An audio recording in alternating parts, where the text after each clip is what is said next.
สอนเด็กกระสุน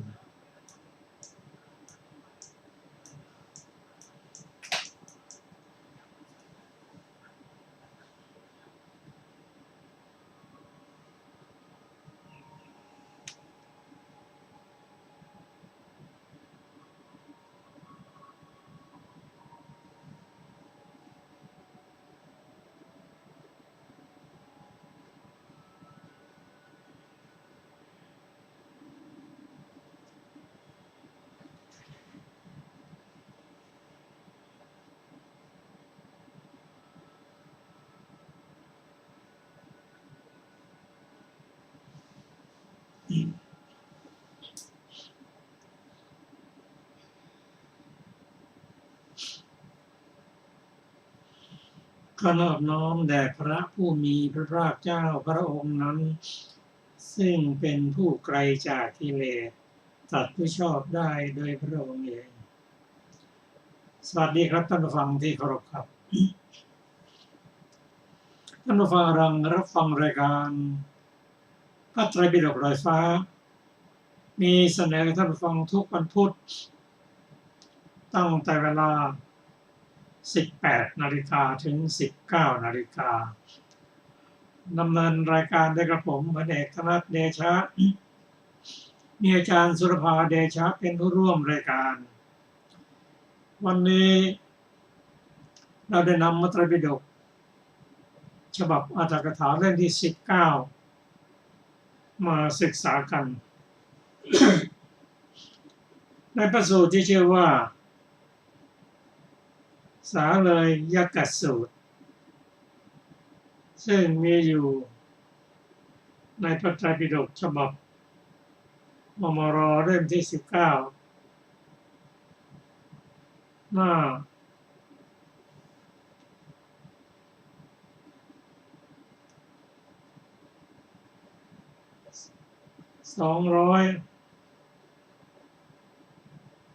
250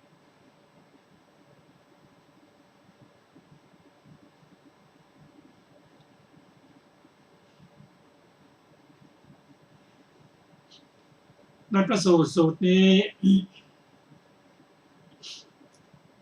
พระองค์ทรงแสดงให้แก่พราหมณ์และคฤหบดีซึ่งพราหมณ์และคฤหบดีนี้ได้ทราบข่าวว่าพระพุทธเจ้าอุบัติขึ้นแล้วพระองค์ตรัสรู้เองโดยชอบ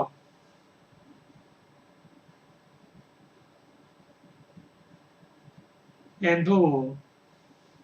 รู้โลกอย่างแจ่มแจ้งเสด็จไปแล้วด้วยดีพระองค์เป็นผู้สามารถฝึกบุรุษที่สมควรจะฝึกได้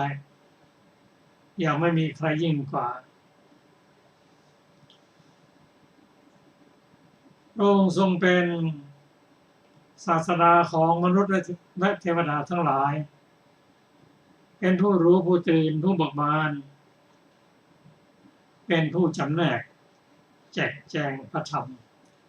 ว่านี่เป็นกุศลอันนี้เป็นอกุศลทางนี้ไปสู่อบายทางนี้ไปสู่มนุษย์และเทวดาพระองค์ทรงจำแนกแจกพระธรรมให้แก่เทวดาและมนุษย์ทั้งหลายให้รู้แจ้งทั้งหมู่มารพรหมมนุษย์และเทวดา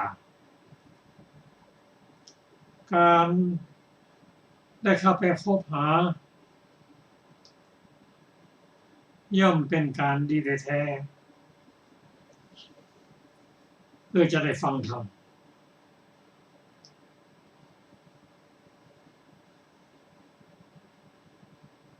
ก็เป็นเรื่องที่เราได้ศึกษากันมา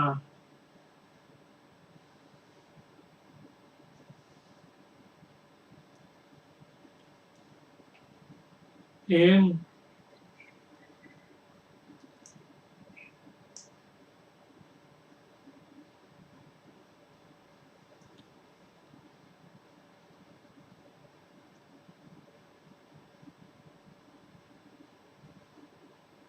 เรียกว่าโสดาปฏิยังคะคือพราหมณ์นะครับพอดีนั้นพอได้ทราบข่าวเท่านั้นก็เข้าหาเป็นการเข้าหาบัณฑิตเพื่อที่จะฟังธรรมจากท่านฟังธรรมแล้วน้อมไปพิจารณาและแยกคายเพื่อจะปฏิบัติเรียกว่าโสดาปฏิยังคะสี่ซึ่งพราหมณ์และคฤหบดีได้ปฏิบัติแล้วแต่การเข้าหาบัณฑิตครั้งนี้เนื่องจากตนเองหรือคฤหัสถ์พราหมณ์คิดว่าตนเองเป็นบัณฑิต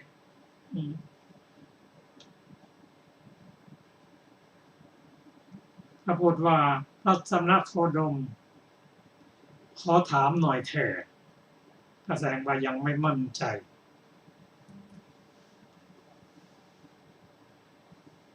เมื่อเขาไปทูลถามว่าพระพุทธเจ้าค่ะบุคคลบางคนในโลกนี้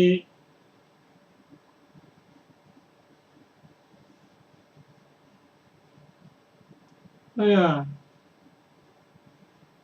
ตายกายแตกเข้าไปสู่วินิบาตนรกเพราะเหตุอะไรและบุคคลบางคนในโลกนี้เมื่อตายกายแตกเข้าไปสู่สุคติโลกสวรรค์พระองค์ได้ตรัสตอบด้วยพระองค์ตรัสว่าบุคคลบางคนในโลกนี้ไม่ประพฤติธรรมประพฤติไม่สม่ำเสมอเป็นเหตุโดยแท้เมื่อตายไปแล้วย่อมเข้าสู่อบายวินิบาตนรกส่วนบุคคลบางคนในโลกนี้ประพฤติธรรมประพฤติเรียบร้อยสม่ำเสมอเมื่อตายกายแตกย่อมเข้าสู่สุคติในทางที่ดีและสวรรค์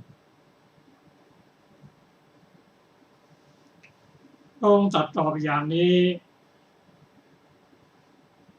พราหมณ์คฤหบดี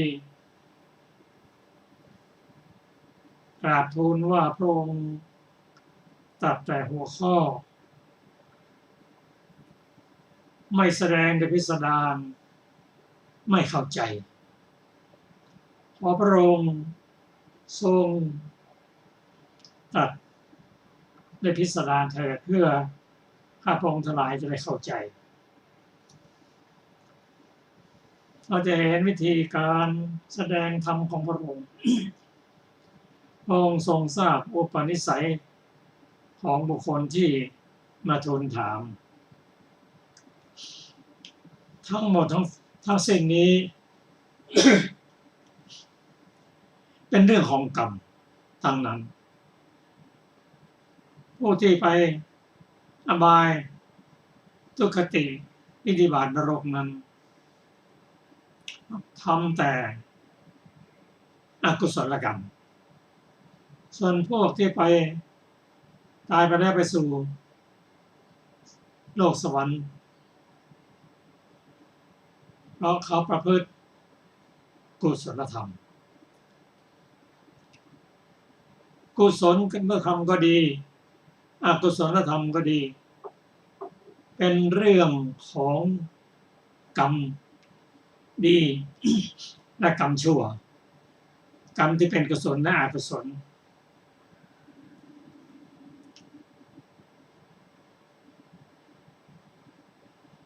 เป็นเรื่องที่พระองค์เคยตรัสไว้ในพระสูตรมาก่อนว่าบุคคลมีกรรมเป็นของตนเป็นทายาทของกรรมมีกรรมเป็นกำเนิดมีกรรมเป็นเผ่าพันธุ์มีกรรมเป็นที่พึ่งอาศัยกรรมนั้นจะแยกบุคคลให้เลวคือเป็นนรกและประณีตคือสวรรค์เราศึกษาหัวข้อนี้ก็จะทำให้เราเข้าใจหลักของพุทธศาสนายิ่งขึ้นเป็นเรื่องของเหตุและผลเหตุดีผลดีเหตุชั่วผลชั่วไม่มีใครมาทำให้ทำเองไม่ใช่บิดามารดาพี่สาวน้องสาวพี่ชายน้องชายมากระทำให้เราทำเองแต่บุคคลถ้าเข้าใจแล้วย่อมไม่ไปโทษคนอื่น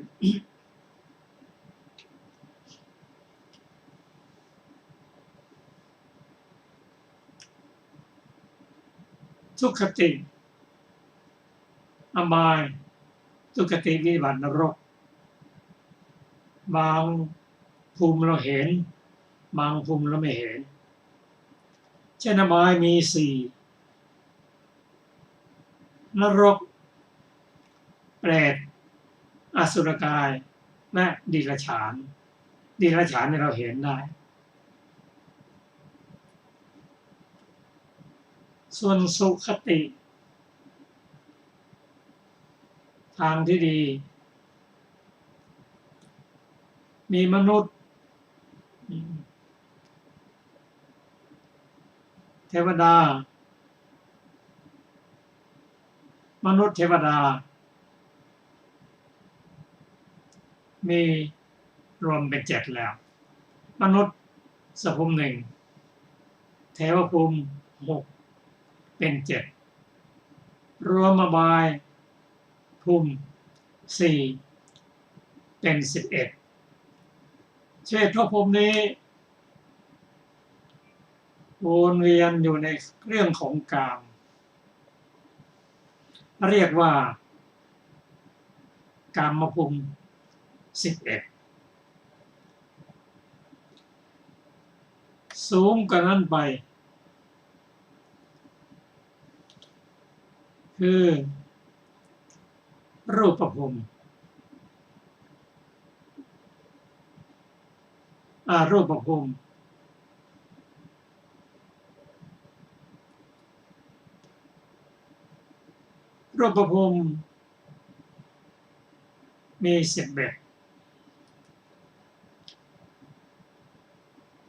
ได้แก่พรหมบริชาภูมิปุโรหิตภูมิมหาพรหมภูมินี่เป็นกลุ่มแรกกลุ่มที่2กลุ่มแรกนี่ก็ผู้ได้ฌานที่1ละเอียดแตกต่างไปสูงไปจนถึงมหาพรหมภูมิปริตาภูมิอัปปมานาภูมิอภัสราภูมินี่เป็นชั้นที่2ของผู้ที่ได้ฌานที่2ฌานที่3นั้นได้แก่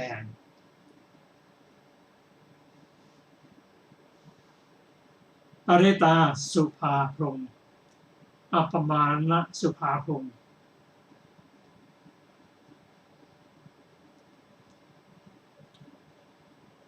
และภูมิ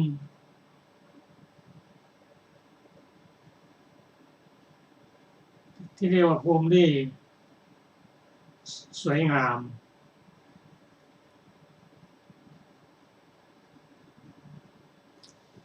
จากนั้นไปก็ไปถึงเวหภาราภูมิและอสัญญสัตตภูมิอันนี้เป็นรูปภูมิส่วนรูปนั้นก็ได้แก่อากาสานัญจายตนะภูมิวิญญาณัญจายตนะภูมิอากินจัญญายตนะภูมิและเนวสัญญานาสัญญายตนะภูมิเป็นรูปประพรหมเป็นเจโต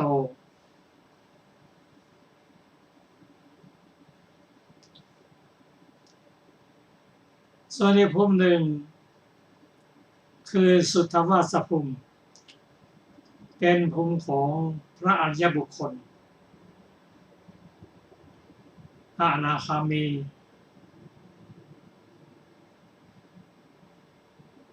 พระอรหันตบุคคลบรรลุที่นั่น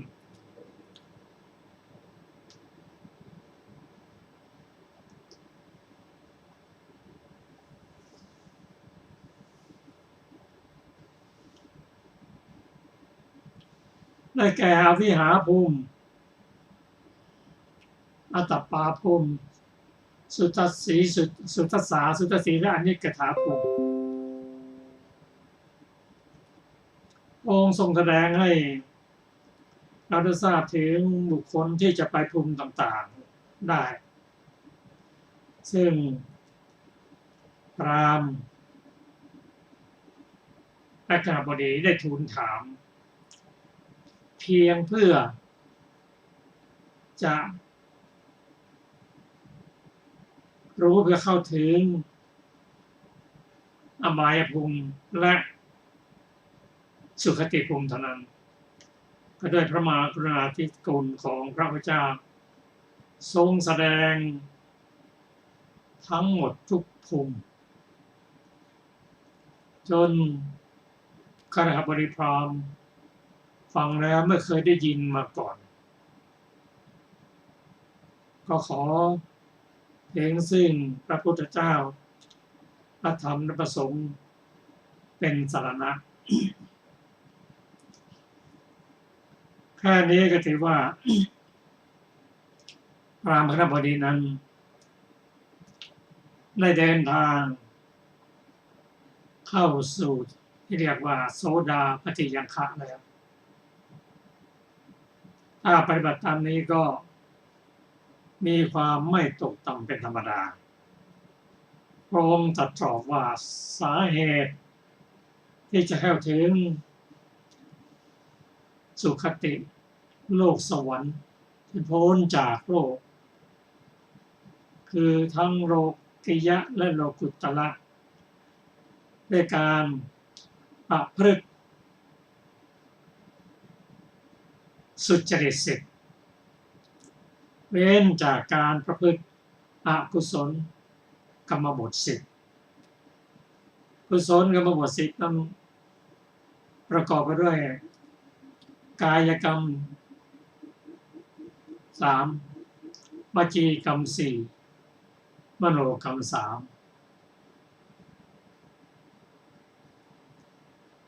กายกรรม3นั้นได้แก่การไม่ฆ่าสัตว์วางอาวุธเอ็นดูสัตว์การไม่ลักขโมยไม่เอาสิ่งของที่เขาอนุญาตให้ประการที่3มันก็ไม่ประพฤติผิดในทางกามอันนี้เป็นกายสุจริต3วจีสุจริต4ก็คือไม่พูดปดไม่พูดมุสา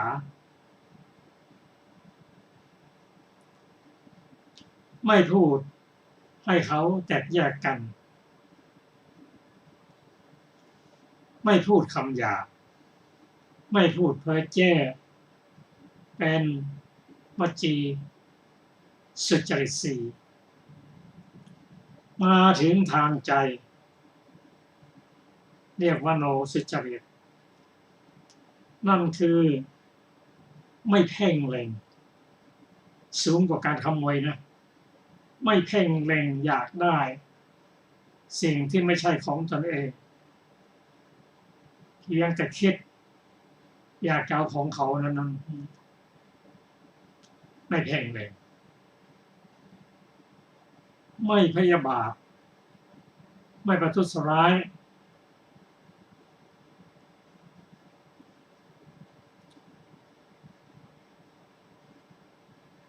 และประการสุดท้ายนั้นก็มีความเห็นถูกตรงเป็นปัญญาเพราะฉะนั้นกุศลกรรมบท10นี้ก็มุ่งเข้าสู่มรรคมีองค์8พระองค์ตรัสว่าถ้าบุคคลประพฤติได้อย่างนี้ปรารถนาอะไรก็ได้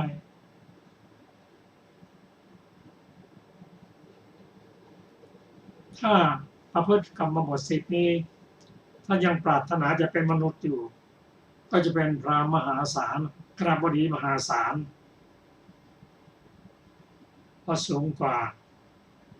ศีล5เป็นมนุษย์ชั้นดีเกิดอุบัติเหตุ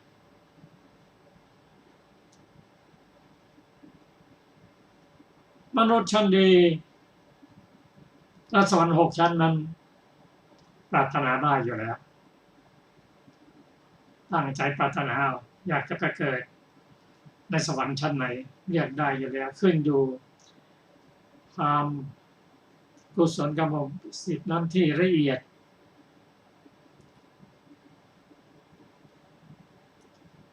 ถ้าประสงค์อย่าไปสู่รูปประพรหมก็เจริญสมาธิจนได้ถึงระดับฌานถ้าเบื่อรูปจะไปเอารูปก็ทำด้านเจโตวิมุตติได้เพ่ง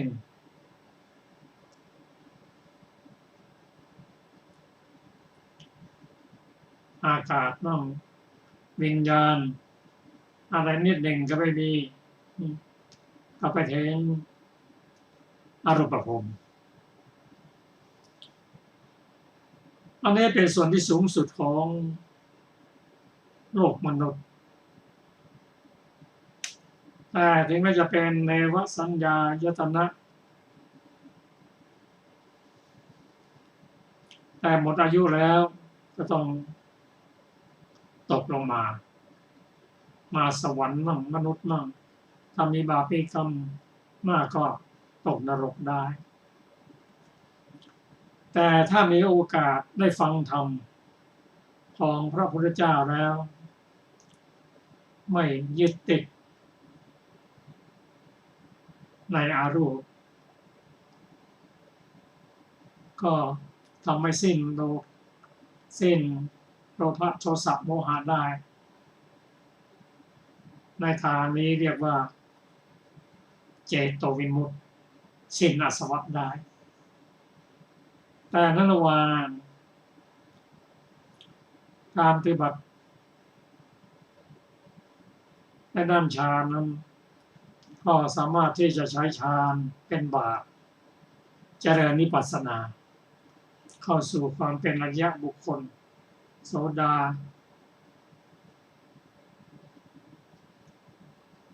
สกทาคาอนาคาและพระอรหันต์บุคคลสิ้นโลภะโทสะโมหะเรียกว่าวิชาวิมุตติเป็นผู้ที่อยู่จบพรหมจรรย์ไม่ต้องเวียนว่ายตายแก่องค์ทรงแสดงให้พราหมณ์และธรรมดีทั้ง2สูตรที่เราได้ศึกษากันมาคือสารัยสูตรและเวรัญชกสูตร รายละเอียดนำท่านได้รับฟังจากอาจารย์ถาขอแชร์ในอาจารย์สุรภา สวัสดีค่ะท่านผู้ฟังที่เคารพทุกท่านในอัตถกถานะคะมีต่อจากเมื่อวันก่อนนะคะการบูชาใหญ่ท่านเรียกว่ายิทธะการบูชาสักการะที่เพียงพอทรงประสงค์ว่าหูตะการเส้นสวงเขาหมายเอาความไม่มีผลเท่านั้นจึงห้ามสิ่งทั้งสองแม้นั้นคำว่าแห่งกรรมที่ทำดีและทำชั่วหมายความว่าแห่งกุศลและอกุศลที่ทำดีและทำไม่ดีคำที่ว่าผลวิบากนั้นจะเรียกว่าผลหรือเรียกว่าวิบากก็ได้เขาพูดว่าผลหรือวิบากนั้นไม่มีคำว่าโลกนี้ไม่มีคือไม่มีโลกนี้สำหรับผู้ตั้งอยู่ในโลกอื่นคำว่าโลกอื่นไม่มีคือไม่มีโลกอื่นแม้สำหรับผู้ตั้งอยู่ในโลกนี้เขาชี้แจงว่าทั้งหมดย่อมขาดศูนย์ในที่นั้นนั่นแหละคำว่าไม่มีแม่ไม่มีพ่อหมายถึงว่าเขาย่อมพูดด้วยอำนาจความไม่มีผลแห่งการปฏิบัติชอบและปฏิบัติผิดในท่านเหล่านั้นคำว่าไม่มีสัตว์ที่ลอยเกิดนั้นคือเขาพูดว่าขึ้นชื่อว่าสัตว์ที่เคลื่อนแล้วเกิดไม่มีคำว่าทำให้แจ้งด้วยความรู้ยิ่งเองแล้วประกาศคือเขาแสดงถึงความไม่มีแห่งหมู่พระสัพพันยูพุทธเจ้าว่าผู้ที่ทำให้แจ่มแจ้งเองด้วยปัญญาอันพิเศษนั้น พิเศษยิ่งแล้วประกาศโลกนี้และโลกหน้านั้นไม่มีดังนี้ด้วยคำมีประมาณเพียงเท่านี้ความเห็นผิดซึ่งมีตั้ง10 อย่างเป็นอันพระผู้มีพระภาคเจ้าได้ตรัสไว้แล้วกรรมบท7 ข้อเป็นต้นบ้าละการฆ่าสัตว์ได้ขยายให้พิสดารในจุลหัตถิปัฏฐสูตรแล้วความไม่เพ่งเล็งเป็นต้นก็มีใจความที่ง่ายแล้วแลคำว่าขอให้เราเข้าถึงความเป็นอันเดียวกันคือขอให้เราเข้าถึงสหภาพคือความเป็นพวกเป็นเพื่อนเป็นหนึ่งอันเดียวกันคำว่าแห่งหมู่เทพที่เป็นพวกพรหมได้แก่แห่งหมู่เทพชั้นปฐมฌานคำว่าแห่งหมู่เทพชั้นอาภาคือชื่ออาภาที่เป็นแผนกหนึ่งต่างหากไม่มีคำนี้เป็นชื่อแห่งหมู่เทพชั้นปริตาภาอัปปมานาภาและอภัสราแต่คำปริตาภาเป็นต้นเป็นการไม่ถือเอารวมกันแต่ถือด้วยการแยกหมู่เทพเหล่านั้นนั่นเองแม้ในบทเป็นต้นว่าชั้นสุภาชั้นปริตสุภาก็ทำนองเดียวกันนี่แหละพระผู้มีพระภาคเจ้าทรงแสดงความสิ้นอาสวะด้วยประการฉนี้แล้วก็ทรงจบเทศนาลงด้วยยอดคือพระอรหัตผลสำหรับในที่นี้ควรรวมเอาเทวโลกมาตั้งไว้ด้วยคือ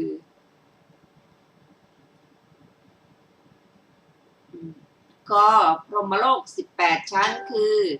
พรหมโลกด้วยอำนาจญาณภูมิ3 ชั้นแรกชั้นละ3รวมเป็น9สุทธาวาส5รวมกับอรูปภูมิอีก4รวมเป็น9รวมทั้งหมดเป็น18ขอพรหมโลก20 ชั้นคือเอาพรหมโลกในข้อก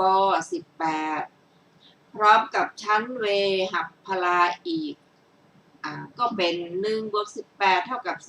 19ใส่อสัญญีพบเข้ามาใน19นั่นอีกรวมเป็น20ข้อเทวโลก26 ชั้นคือเอาพรหมโลกในข้อกและขอ20กับกามาวจรอีก6เทวโลกทั้งหมดเป็น26 ชั้นพระผู้มีพระภาคเจ้าทรงแสดงการเกิดของพวกเทพแม้ทั้งหมดนั้นด้วยกุศลกรรมบท10 ประการใน26 ชั้นการเกิดกามาวจร6 ชั้นย่อมมีได้ ด้วยวิบากแห่งสุจริตทั้งสามอย่างนั่นเอง ส่วนกรรมบทเหล่านี้ตรัสด้วยอำนาจเป็นอุปนิสัยแห่งเทวโลกชั้นบนจึงอยู่กุศลกรรมบททั้ง10 ข้อก็คือศีลการบริกรรมกสิณย่อมสำเร็จแก่ผู้มีศีลเท่านั้นฉะนั้นเมื่อตั้งอยู่ในศีลแล้วก็ทำการบริกรรมกสิณเมื่อยังปฐมฌานให้เกิดแล้วก็ย่อมเกิดในปฐมฌานภูมิอบรมทุติยฌานเป็นต้นแล้วก็ย่อมเกิดในทุติยฌานภูมิเป็นต้นครั้นทำรูปาวจรฌานให้เป็นบาทแล้วเจริญวิปัสสนาดำรงอยู่ในอนาคามิผลแล้วก็ย่อมเกิดในสุทธาวาสทั้ง5 ชั้นเมื่อได้ทำรูปาวจรฌานให้เป็นบาทแล้วยังอรูปาวจรสมาบัติให้เกิดขึ้นก็ย่อมเกิดในอรูปภพ4 ชั้นครั้นทำรูปฌานและอรูปฌานให้เป็นบาทแล้วเจริญวิปัสสนาย่อมบรรลุอรหัตผลส่วนอสัญญภพพวกดาบทและปริพาชกภายนอกสะสมกันฉะนั้นจึงไม่ทรงแสดงในที่นี้ที่เหลือในที่ทุกแห่งตื้นแล้วแลจบอรรถกถาสาลยกสูตรที่ 1ต่อไปจะเป็นเวรัญชกสูตรข้าพเจ้าได้ฟังมาแล้วอย่างนี้สมัยหนึ่งพระผู้มีพระภาคเจ้าประทับที่พระเชตวันอารามของอนาถบิณฑิกะใกล้กรุงสาวัตถีก็โดยสมัยนี้แลพวกพราหมณ์และคฤหบดีชาวเมืองเวรัญชาวเมืองเวรัญชาพักแรมอยู่ในกรุงสาวัตถีด้วยกรณียกิจบางอย่างพวกพราหมณ์และคฤหบดีชาวเมืองเวรัญชาได้ฟังว่าท่านผู้เจริญดังได้ข่าวมาว่าพระสมณโคดมผู้สากยบุตรทรงผนวดจากตระกูลสากยะประทับอยู่ณพระเชตวันอารามของอนาถบิณฑิกะใกล้กรุงสาวัตถีก็เกียรติศัพท์อันงดงามของพระโคดมผู้เจริญนั้นแลฟุ้งขจรไปอย่างนี้ว่าแม้เพราะเหตุอย่างนี้พระผู้มีพระภาคเจ้าพระองค์นั้นทรงเป็นพระอรหันต์ตรัสรู้เองโดยถูกต้องสมบูรณ์ความรู้และความประพฤติเสด็จไปดีแล้วทรงรู้จักโลกเป็นสารถีฝึกคนที่พอจะฝึกได้อย่างเยี่ยมเป็นผู้สั่งสอนพวกเทพและมนุษย์เป็นผู้ตื่นแล้วเป็นผู้จำแนกแจกธรรมพระองค์ทรงทำให้แจ้งด้วยพระปัญญาอันยิ่งของพระองค์เองแล้วประกาศโลกนี้รวมทั้งเทวโลกพร้อมทั้งมารพร้อมทั้งพรหมหมู่สัตว์ที่รวมทั้งสมณะและพราหมณ์พร้อมทั้งเทวดาและมนุษย์พระองค์ทรงแสดงธรรมที่ไพเราะในเบื้องต้นไพเราะในท่ามกลางไพเราะในที่สุดประกาศหลักครองชีวิตอันประเสริฐบริสุทธิ์บริบูรณ์สิ้นเชิงพร้อมทั้งอรรถะหัวข้อพร้อมทั้งพยัญชนะคำอธิบายก็การได้เห็นพวกพระอรหันต์เห็นปานนั้นเป็นการดีครั้งนั้นแลพวกพราหมณ์และคฤหบดีชาวเมืองเวรัญชาได้เข้าเฝ้าพระผู้มีพระภาคเจ้าถึงที่ประทับและบางพวกถวายบังคมพระผู้มีพระภาคเจ้าบางพวกก็ชื่นชมยินดีกับพระผู้มีพระภาคเจ้าเปล่งถ้อยคำเป็นที่น่าบันเทิงทำให้ระลึกนึกถึงกันบางพวกเป็นแต่ประนมมือหันไปทางที่พระผู้มีพระภาคเจ้าประทับบางพวกเป็นแต่ร้องประกาศชื่อสกุลในสำนักของพระผู้มีพระภาคเจ้าบางพวกไม่พูดจาว่ากระไรแล้วต่างก็นั่งลงในที่ควรส่วนหนึ่งเมื่อพวกพราหมณ์และคฤหบดีชาวเมืองเวรัญชาต่างนั่งลงในที่ควรส่วนหนึ่งแล้วก็กราบทูลพระผู้มีพระภาคเจ้าดังนี้ว่าพระโคดมผู้เจริญอะไรหนอเป็นเหตุอะไรเป็นปัจจัยที่สัตว์บางพวกในโลกนี้เข้าถึงอบายทุกขติวินิบาตนรกเบื้องหน้าแต่ตายเพราะกายแตกพระโคดมผู้เจริญอะไรเป็นเหตุอะไรเป็นปัจจัย ที่สัตว์บางพวกในโลกนี้ เข้าถึงสุคติโลกสวรรค์เบื้องหน้าแต่ตายเพราะกายแตกพระผู้มีพระภาคเจ้าพราหมณ์และคฤหับดีทั้งหลายเพราะความประพฤติไม่ถูกต้องและประพฤติไม่เรียบร้อยเป็นเหตุสัตว์บางพวกในโลกนี้จึงเข้าถึงอบายทุกขติวินิบาตนรกหลังจากที่แตกกายตายไปพราหมณ์และคฤหบดีทั้งหลายเพราะเหตุที่ประพฤติถูกต้องและประพฤติเรียบร้อยสัตว์บางพวกในโลกนี้จึงเข้าถึงสุคติโลกสวรรค์หลังจากที่แตกกายตายไปพราหมณ์ก็กล่าวว่าคำที่พระโคดมผู้เจริญพูดไว้โดยย่อยังไม่ได้จำแนกเนื้อความอย่างพิสดารนี้พวกข้าพเจ้ายังไม่เข้าใจเนื้อความอย่างพิสดารเลยจึงขอความกรุณาให้พระโคดมผู้เจริญได้โปรดแสดงธรรมโดยประการที่พวกข้าพเจ้าจะพึงเข้าใจเนื้อความของคำที่พระโคดมผู้เจริญพูดไว้โดยย่อนี้โดยพิสดารด้วยเถิดพระผู้มีพระภาคเจ้าตรัสพราหมณ์และคณะคฤหบดีทั้งหลายถ้าฉะนั้นขอให้พวกท่านจงตั้งใจฟังให้ดีเราจะว่าให้ฟังพราหมณ์และคฤหบดีชาวเมืองเวรัญชารับสนองพระดำรัสของพระผู้มีพระภาคเจ้าตรัสว่าอย่างนั้นท่านผู้เจริญอกุศลกรรมบท10พระผู้มีพระภาคเจ้าจึงได้ตรัสคำนี้ว่าพราหมณ์และคฤหบดีทั้งหลายบุคคลเป็นผู้ประพฤติไม่ถูกต้องประพฤติไม่เรียบร้อยทางกายมี3อย่างแลเป็นผู้ประพฤติไม่ถูกต้องประพฤติไม่เรียบร้อยทางวาจามี4อย่างเป็นผู้ประพฤติไม่ถูกต้องประพฤติไม่เรียบร้อยทางใจมี3อย่างพราหมณ์และคฤหบดีทั้งหลายก็บุคคลเป็นผู้ประพฤติไม่ถูกต้องประพฤติไม่เรียบร้อยทางกาย3อย่างไรบ้างพราหมณ์และคฤหบดีทั้งหลายบุคคลบางคนในโลกนี้หนึ่งเป็นคนชอบฆ่าสัตว์คือเป็นคนเหี้ยมโหดมีมือเปื้อนเลือดมุ่งแต่เข็นฆ่าไร้ยางอายไม่มีความสงสารในหมู่สัตว์ทุกชนิด2เป็นคนชอบลักทรัพย์คือถือเอาทรัพย์สมบัติของคนอื่นที่เขายังไม่ให้ซึ่งเป็นอาการแห่งขโมย3เป็นคนชอบประพฤติผิดในของรักของใคร่ทั้งหลายคือล่วงละเมิดจารีตประเวณีในพวกผู้หญิงที่แม่ปกครองและอื่นๆเห็นปานนั้นพราหมณ์และคฤหบดีทั้งหลายบุคคลเป็นผู้ประพฤติไม่ถูกต้องประพฤติไม่เรียบร้อยทางกาย3อย่างนี้แหละพราหมณ์และคฤหบดีทั้งหลายก็บุคคลเป็นผู้ประพฤติไม่ถูกต้องประพฤติไม่เรียบร้อยทางวาจา4อย่างเป็นอย่างไรพราหมณ์และคฤหบดีทั้งหลายบุคคลบางคนในโลกนี้1เป็นผู้ชอบพูดเท็จและอื่นๆเป็นผู้พูดเท็จทั้งที่รู้อยู่2เป็นผู้กล่าวส่อเสียดคือฟังจากทางนี้แล้วไปบอกทางโน้นและอื่นๆเป็นผู้กล่าววาจาเป็นเครื่องทำให้แตกกันเป็นพรรคเป็นพวก3และก็เป็นคนกล่าวคำหยาบคือชอบพูดคำที่ค่อนขอดหยาบช้าและอื่นๆเป็นผู้พูดคำเห็นปานนั้น4อีกทั้งเป็นผู้ชอบ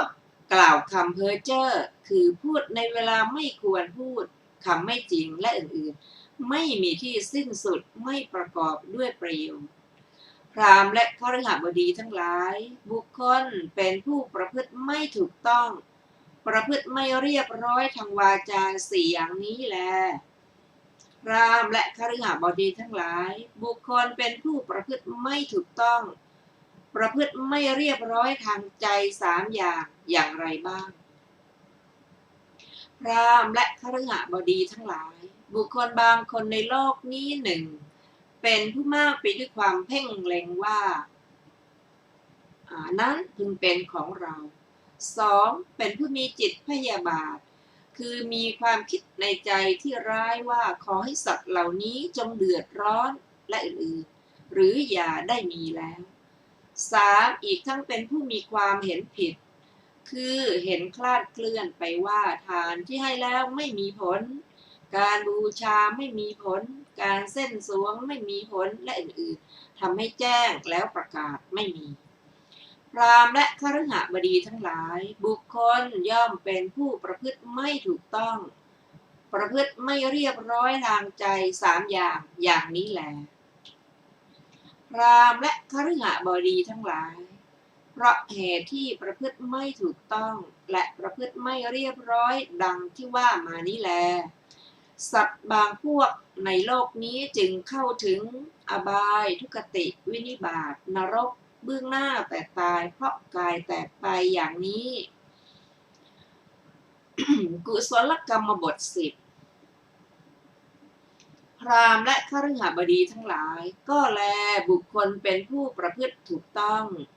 ประพฤติเรียบร้อยทางกายมี3 อย่างทางวาจามี4 อย่าง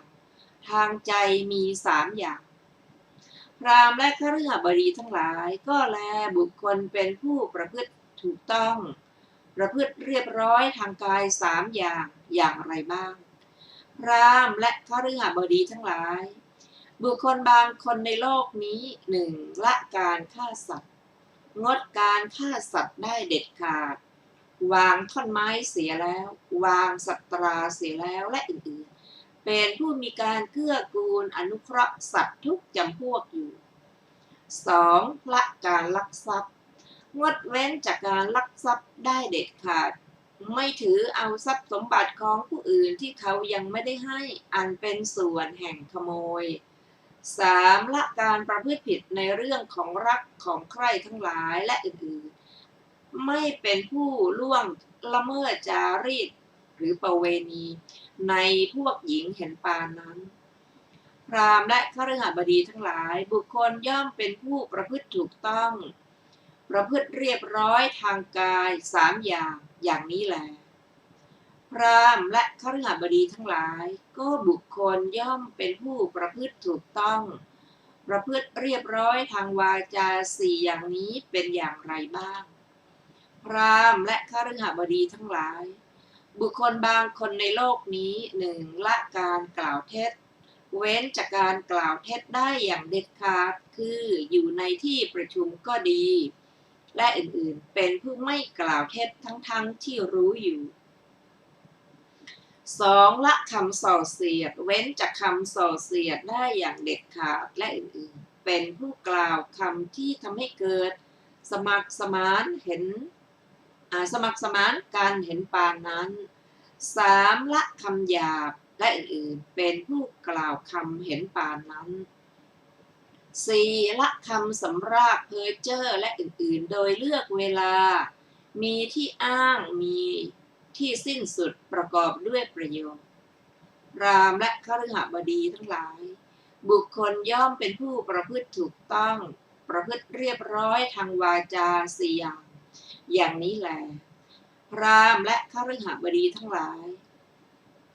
ก็บุคคลย่อมเป็นผู้ประพฤติถูกต้องประพฤติเรียบร้อยทางใจ3 อย่างเป็นอย่างไรบ้างพราหมณ์และคฤหบดีทั้งหลาย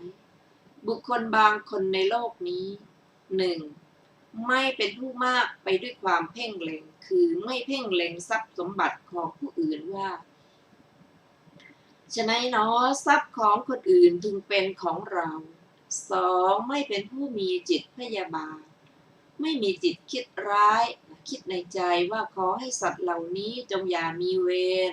อย่าเบียดเบียนกันอย่ามีทุกข์จงมีแต่สุขรักษาตนเถิด 3. เป็นผู้มีความเห็นถูกต้องไม่ใช่เห็นคลาดเคลื่อนคือเห็นว่าทานที่ให้แล้วมีผลการบูชามีผลการเส้นสวงมีผลและอื่นทำให้แจ้งด้วยความรู้ยิ่งของตนเองแล้วประกาศแก่สัตว์อื่นมี ขอไปค่ะพราหมณ์และคฤหบดีทั้งหลายบุคคลย่อมเป็นผู้ประพฤติถูกต้อง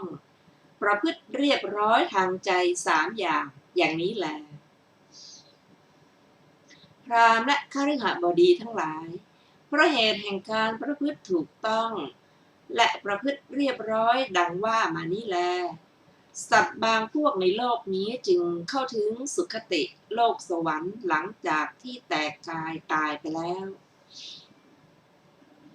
ผลของธรรมจริยาและสมจริยาพราหมณ์และคฤหบดีทั้งหลายถ้าบุคคล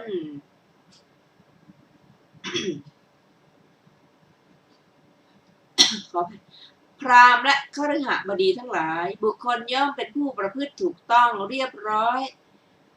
ทางใจ3 อย่างนี้แลพราหมณ์และคฤหบดีทั้งหลายเพราะเหตุแห่งการประพฤติถูกต้องและประพฤติเรียบร้อยดังว่ามานี้แล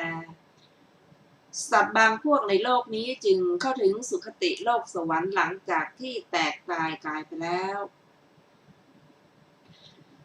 ผลของธรรมจริยาและสมจริยา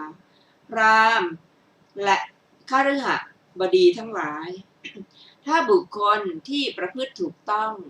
ประพฤติเรียบร้อยพึงหวังว่าฉะนั้นหนอขอให้เราพึงเข้าถึงความเป็นพวกเดียวกับพวกกษัตริย์มหาศาลพวกพราหมณ์มหาศาลพวกคฤหบดีมหาศาลเบื้องหน้าแต่ตายเพราะกายแตกเถิดก็ข้อที่เขาเบื้องหน้าแต่ตายเพราะกายแตกพึงเข้าถึงความเป็นพวกเดียวกันกับพวกกษัตริย์มหาศาลพวกพราหมณ์มหาศาลพวกคฤหบดีมหาศาลย่อมเป็นไปได้นั้นเพราะเหตุไรเพราะเขาเป็นผู้ประพฤติถูกต้องประพฤติเรียบร้อยพราหมณ์และคฤหบดีทั้งหลายถ้าผู้ที่ประพฤติถูกต้องประพฤติเรียบร้อยพึงหวังว่าฉะนั้นหนอเบื้องหน้าแต่ตายเพราะกายเกิดขอให้เราพึงเข้าถึงความเป็นพวกเดียวกันกับพวกเทพชั้นจาตุมหาราชิกาชั้นดาวดึงส์ชั้นยามาชั้นดุสิตชั้นนิมมานนรดีชั้นปรนิมมิตวสวัตตีชั้นพรหมกายิกาพวกพรหมมี3 ชั้นคือพรหมปาริสัชชาพรหมปุโรหิตามหาพรหมเถิดก็ข้อที่เขาเบื้องหน้าแต่ตายเพราะกายแตกพึงเข้าถึงความเป็นพวกเดียวกันกับพวกเทพชั้นจาตุมหาราชิกาและอื่นๆชั้นพรหมกายิกานี้ย่อมเป็นไปได้นั้นเพราะเหตุไร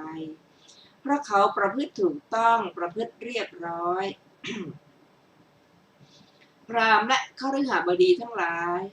ถ้าผู้ที่ประพฤติถูกต้องประพฤติเรียบร้อยพึงหวังว่าฉะนั้นหนอเบื้องหน้าแต่ตายเพราะกายแตกขอให้เราพึงเข้าถึงความเป็นพวกเดียวกันกับพวกเทพชั้นอาภาพวกมีรัศมีมี3 ชั้นคือปริตาอัปปมานาภาอาภัสราเถิดข้อที่เขาเบื้องหน้าแต่ตายเพราะกายแตกพึงเข้าถึงความเป็นพวกเดียวกันกับหมู่เทพชั้นอาภานี้ย่อมเป็นไป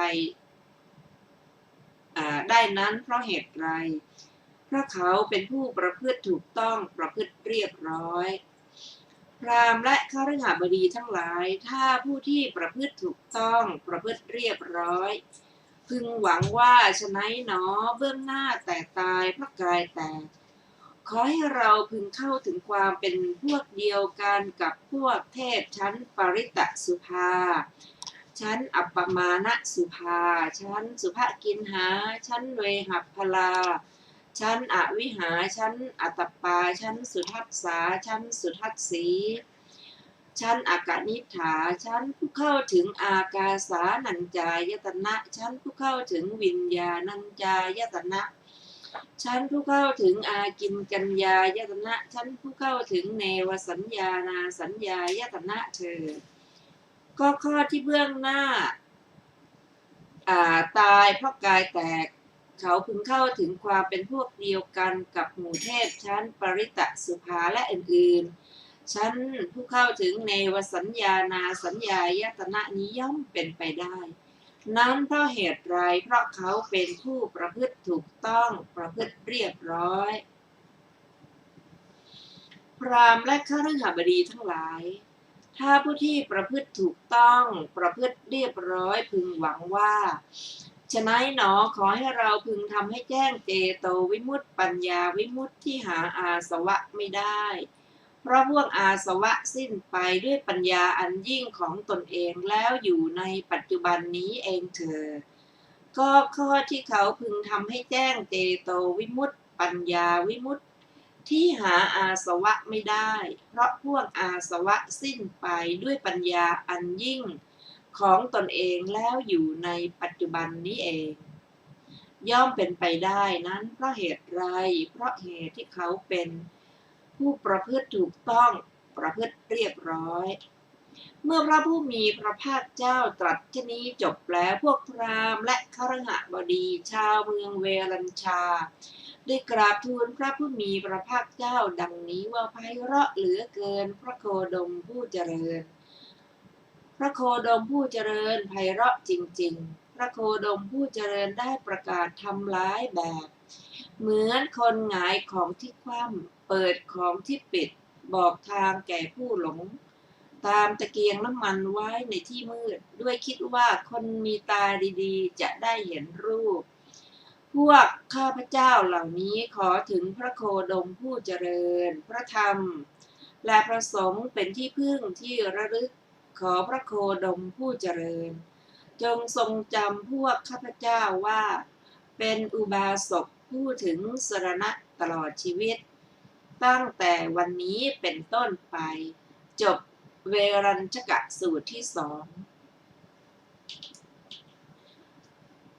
ในอรรถกถาเวรัญชกสูตรมีขึ้นต้นว่าข้าพเจ้าได้ฟังมาแล้วอย่างนี้ในบรรดาบทเหล่านั้นบทว่าชาวเวรัญชาได้แก่พวกผู้อยู่ที่เมืองเวรัญชาคำว่าด้วยกรณียะบางอย่างทีเดียวได้แก่ด้วยกิจที่ไม่กำหนดให้แน่ลงไปบางอย่างนั่นแหละคำที่เหลือทั้งหมดพึงทราบตามแบบที่ว่าไว้แล้วในสูตรก่อนก็เพียงแต่ในพระสูตรนี้พระผู้มีพระภาคเจ้าได้ทรงกระทำการแสดงชนิดยกเอาบุคคลมาเป็นที่ตั้งอย่างนี้ว่าบุคคลมีปกติประพฤติไม่เป็นธรรมมีปกติประพฤติไม่เรียบร้อยแต่ในพระสูตรก่อนเป็นชนิดยกเอาธรรมมาเป็นที่ตั้งเท่านั้นแตกต่างกันทั้งนี้ที่เหลือเหมือนกันทั้งนั้นแลจบอรรถกถาเวรัญชกสูตรที่สองท่านผู้ฟังที่เคารพค่ะวันนี้รายการพระไตรปิฎกลอยฟ้าก็ได้หมดเวลาลงแล้วขอขอบพระคุณทุกท่านที่ได้ร่วมศึกษาด้วยกันเราจะมาพบกันใหม่ในวันพุธหน้าเวลาเดียวกันนี้ขอมีความสุขสวัสดีเจริญในธรรมยิ่งวันนี้สวัสดีค่ะสวัสดีครับ